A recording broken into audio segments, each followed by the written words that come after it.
The New York Knicks were not supposed to be this good. They were not supposed to be this fun, but god damn it.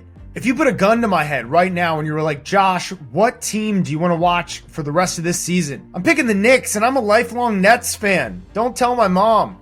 How does a team where the best shooter on the team is the center and the best post player on the team is their point guard, how is this team a legitimate championship contender in 2025? When you look at all the teams that have been contenders over the last 5-6 years in the NBA, there's something that every single championship team has. It's an athletic 3-and-D wing, a guy who can guard, who's switchable, who can shoot the three ball. And the Knicks do not have this guy. They have two, because OG Anunoby and Mikal Bridges are absolutely terrorizing. OG goes out and has 6 steals, and Mikal Bridges is playing every single game, and they just have infinite wingspan. They're out here spawn camping. Meanwhile, the whole thing is powered by Jaylen Brunson. They got the Villanova squad back together, and Brunson is playing reverse basketball. He's playing time travel basketball. He's a point guard that is physical, that beats you up, that wants to take you in the paint. He's like Ja Morant if he made better life choices. This guy lives in the paint, except he's not jumping over anyone. He's using a series of pump fakes and feints to consistently get a tough floater, a tough step back jumper. And I haven't even talked about Karl Anthony Towns yet, aka the greatest regret of the city of Minnesota. How do you go to the Western Conference Finals and then trade your second best player for Julius Randle? This is going to go down as one of the worst trades of all time for the Minnesota franchise. And I use the term franchise loosely, but if you're in the Garden, if you're in New York right now, there has never been a better time to be a Knicks fan.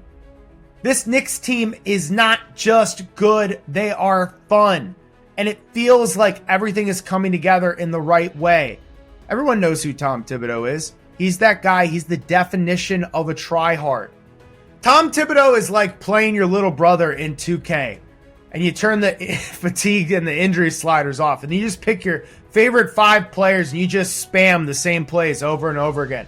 Tom Thibodeau's been doing that in real life. And people have complained. They say, hey, Tibbs players break down. You can't play your players 35, 36, 37 minutes per game. And in fact, if you look at the top players in minutes per game this season, the Knicks have 3 of the top 5 players and 5 of the top 30.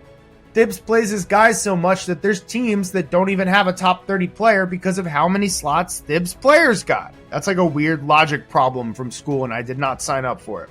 But he's made some changes. Over the last 2 weeks, he started to experiment with a 9-man rotation, and if you play for Tibbs, the players don't seem to mind. Guys like Josh Hart want to play 49 minutes every game. Guys like Josh Hart are the glue and the connective tissue of this team. But there's legitimate bench pieces on the team. It's not just this amazing starting 5 that they went all in for. You've got Deuce McBride, who could start on several NBA teams. I'm looking at you, Charlotte Hornets. I'm looking at you, Brooklyn Nets. Deuce McBride with the filthy poster. Let's have fun on this channel. Let's show the Deuce McBride poster. And now let's look at OG Anunoby falling over on the ground as the Knicks dance on the graves of the Grizzlies. This game was so bad, it felt like a Washington Wizards game. The Knicks have other nice pieces. Mitch Robinson is eventually going to come back at some point this year, but for right now, the big sneeze, Precious Achiuwa, gives you energy and athleticism off the bench. I think there's a consistent thing about this Knicks team. They're one of the toughest, grittiest teams since Memphis Grizzlies with the grit and grind teams. I'm talking about the Tony Allen teams. These Knicks teams will bang with you. They will get into you. And it's like, it's not just defense. They're good on offense, great on defense, and they play hard the entire game. This is the hallmark of Tom Thibodeau. And Thibs seems to be maturing and evolving as a coach. I listened to a couple different interviews where he was talking with Josh Hart and Jaylen Brunson on their podcast. And Josh Hart will be the first one to defend him from the minutes police and say, look, Thibs will give you the day off. You're not going to play 40 minutes and then practice hard. So it's just a different concept. of when players are going to expend energy. And you see that the Knicks team is buying in. And I think one of the biggest examples of that is the big bodega himself. Look at this statistic. Last year, Karl Anthony Towns in 62 games gets 515 rebounds. This year, through 37 games, he's already at 518. This dude has juiced up his rebounding numbers by almost 50%, and he's embraced playing center. He's saying Rudy Gobert held him back. He's saying, hold my beer, I can be the only big man, I'm the big cat on campus, and the Knicks look scary for it. So many teams refuse to play true big men, or they don't have true big men, or their true big men are staying at home doing handstands or whatever it is Joel Embiid is doing. Most nights you're going to go up against an NBA team that does not have a real big man. And Karl Anthony Towns is exposing teams on the offensive side of the ball, stretching the perimeter, showing that he has a claim to being one of the greatest shooting big men of all time. And then on the other end, while he's not a great defender, most teams do not have the personnel to punish him. And so what does it mean? What does it mean when you're a plus offensive player and you hold your own? That means that you won your matchup. Something that, again, I heard Josh Hart and Jaylen Brunson talking about, and their podcast is just a straight bromance. It reminds me of my friends back when I had friends. Were they imaginary? Mind your goddamn business. What isn't imaginary, though, is what Jaylen Brunson is doing to defenses. He's terrorizing them, and he's doing it in a throwback way.